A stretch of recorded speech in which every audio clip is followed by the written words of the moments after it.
join me in welcoming Jess Reynolds. Thank you. I don't need that podium. Yep. I don't need it.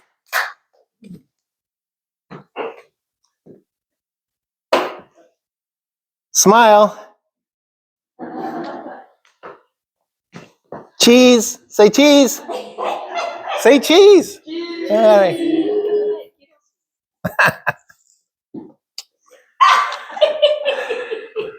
Growing up, I really enjoyed our family holidays, our get-togethers. And every year we'd have these holiday parties with all our family. And when we'd walk in the door to Grandma and Grandpa's house, you'd smell that smell from Uncle Howard, who loved smoking those big cigars, and it'd always get really red. But you'd walk in, you just get that whiff of that sweet tobacco. And that was a signal that we were going to have a lot of fun and we were going to eat really well. And Uncle Howard also, he was a blast because he carried around his Polaroid camera. And he'd take pictures of Grandma, and he'd take pictures of people sitting on the sofa, and people in the kitchen, and people eating, and people on the recliners watching the Nebraska football game. And we loved running up to Uncle Howard after he'd take a picture, and he'd grab that little photograph, and we'd go over to a table and we'd set it down, and we would watch as that picture would develop into color. A lot of times you'd see maybe the leg of someone starting to develop, or that bucket of Kentucky Fried Chicken starting to develop, or Grandma's old white hair. Grandma could do some amazing cream puffs. She was German, and she'd say, eat, eat, eat. And we'd say, no, Grandma, we can't eat any more cream puffs. I was a pretty fat kid when I was small.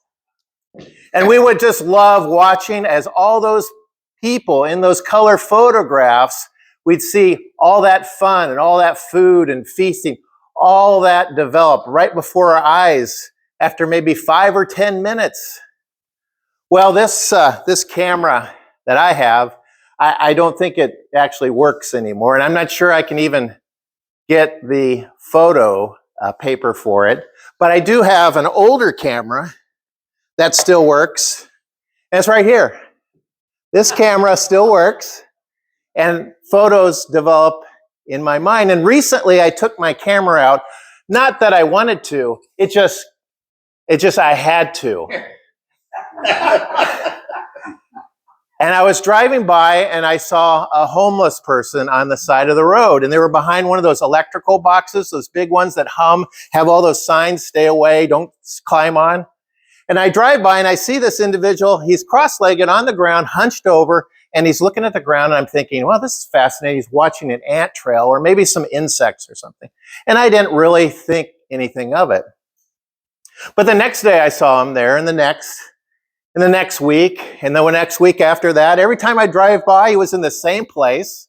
It didn't matter if I drove by in the morning, afternoon, or night, there he was, sitting on the ground, cross-legged, behind that electrical box, looking at the ground. And I'm wondering, this picture I took of him, which I will tell you is definitely black and white, I'm asking myself, how is this picture going to develop? What's going to happen to this individual? I really didn't want to take that picture, but it's right up here, developing in my mind.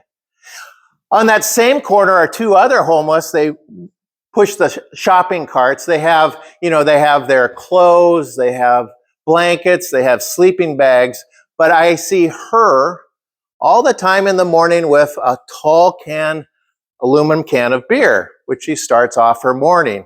Later in the day, they start drinking what I call the fire water. It's orange. I've seen it in the grocery store. It has a little devil on the front of it. It's at the bottom row, inexpensive, high alcohol content. And by the afternoon, they're sleeping on the concrete or on the lawn next to one of these commercial buildings. And the sun is just beating down on them. They're just completely exposed, and they don't drink any water. And I'm asking myself, this black and white photo in my head is like, what is going to happen to these people? I've seen them for now 8 years.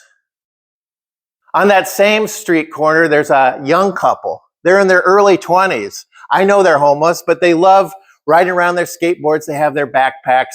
I see them once in a while arguing. He goes one way, she goes the other. But then I might see them at McDonald's, which is near that corner. And you know I love McDonald's coffee. And they're there smoking a cigarette, having some coffee. And I've heard him talking sometimes. I've listened in. And I know that something's not quite all together there with him and her. And I asked myself, this black and white photo again is like, what? They've got so much potential. They got so many years ahead of them. How is this photograph going to develop? And then I got the opportunity to go to a nonprofit that helps homeless. And I thought, this is great. And I went, and they have a great program. They take 100 homeless people off the street. They get them situated. They get them jobs. And after a year, they're on their own again. And then they repeat that. And I asked the question, well, what's your budget? And they said over $10 million. And I started with that photograph again. I said, well, $10 million, that's $100,000 per person. And you just said that there are 20,000 homeless people in San Diego, maybe 30. But if I just take 20,000 homeless people, that's 2 times 10 to the 4, and I take 100,000 per homeless person, that's 1 times 10 to the 5, that's 2 times 10 to the 9, that's $2 billion. And that photograph in my head, it's also black and white, and I'm like, how is that picture going to develop? And so now I have in my mind, I have this bulletin board called homelessness. And I have these 4 photographs. They're all black and white. And I'm asking myself, and I'm asking you too, how do we get those photographs to finish developing and developing in color? That's it? That's it. Yeah.